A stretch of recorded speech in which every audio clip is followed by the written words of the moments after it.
So here is the answer key to the lesson 5 practice homework practice worksheet. Okay. So for these problems right here, I kind of for 1 and 2 and 3 and 4, when you're trying to show whether or not they're proportional, I try and find one of the things that I know. So for example, right here, it says that I will earn, or this person will earn $10 for having worked for 1 hour. This thing right here says 2 hours. If I double this value, I get exactly what it says right there, $20 for 2 hours. If I take this unit rate right here and I multiply it by 2.5, I get $25. And if I multiply it by 3, I get $30. So this one most certainly is going to be proportional. My K value is going to be that unit rate, but just not as a unit rate anymore, just as a number. My K value is going to be 10, and my equation is going to be earnings, which I'm calling E, equals 10 times hours worked. That's the equation of direct variation. This is my constant of proportionality. All right, problem number 2. This is what I know to be a fact. $1.07 is what I have to pay if I drive 1 mile on this road. If I double that, I get 2 miles on the road. But if I double the top as well, I get a fee or a charge or a toll of $2.14, which is not the same as this, which means this problem here is not proportional. You just have to show it doesn't work once for it not to work at all. Okay, number 3, Sharif started a new job working 15 hours in 1 week. That's the rate that I know. Find the constant of proportionality. So again, we talked about that being the unit rate just without the rate part of it. So that means this K value is going to equal 15. And the formula is going to be hours worked, whatever you want to call it, W equals 50. Actually, I can't use the letter W because it'll be the same letter twice. So we will call it maybe hours equals 15 times W, whereas W is the number of weeks. Write an equation relating hours to weeks, and after how many weeks will Sharif have worked a total of 75 hours? 75 hours has to go in place of the H right here because I'm looking for W.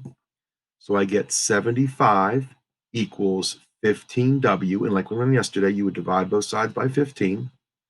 And in this particular situation, he or she would have worked a total of 5 hours using that formula. Okay.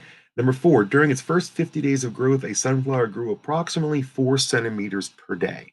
Okay. So that's what's most important here. The fact that for this time period, the sunflower grew 4 centimeters per day, which means 4 centimeters per 1 day would be your unit rate, which means your K value is going to equal 4 for those first couple of days or first 50 days, which means the height of the sunflower equals 4 times the number of days.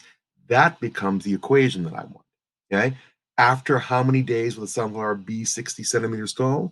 So my height is 60. That equals 4D. I divide by 4, like we said yesterday, and that means in the end, this thing will need probably around 15 days to reach that height. All right, now for number 5, it says to complete the table and determine if it's proportional. Anytime you're given a situation where it tells you something like this, 10 cents to send a text message, or you're losing water at 15 gallons per minute, that's automatically in the form of a unit rate, which tells you it's going to be proportional. So in this case, it's 10 cents per text message, which means that K value is going to equal point T or point 10. I'm sorry. So yes, this one most certainly is going to be proportional. And that right there is my K value. And just using a calculator, you're going to get 40 cents here. You're going to get 80 cents here. You'll get 90 cents there. You get $1.10 here and $1.40. Same thing here. If this thing is dripping or losing 1.5 gallons every single minute, yes, that's going to be proportional because it's happening at the same pace. You're starting at 0, all those things we talked about yesterday. My K value is going to be just that value, 1.5. And again, using a calculator, you would get the numbers 0.75 gallons. That right there is your unit rate, 1.5 gallons, 1.875 gallons, 2.25 gallons, and this would be an even 3 gallons. All right, number 7.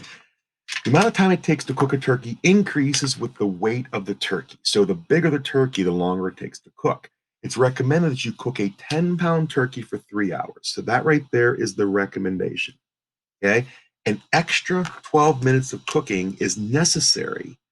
Extra 12 minutes of cooking is necessary for each additional pound of turkey. So I hope that you see right off the bat that this guy is not going to be proportional. Here's why. A 10-pound turkey would require 3 hours of cook time. Now, that's not a unit rate necessarily, but here's why you don't have to actually do any more work than this to determine it. A 10-pound turkey needs 3 hours, which is the same thing as 180 minutes. According to this next yellow line right there, if I tack 1 pound onto my turkey, I now have an 11-pound turkey, and that would need not a multiple of 3, but rather 192 minutes. So that's kind of what happens there. Now, if I take this guy right here and I divide top and bottom by 180, I get 0.05 repeating pounds of turkey cooked in 1 minute. If I take this guy and find the unit rate, if this thing is proportional, it better be the exact same answer.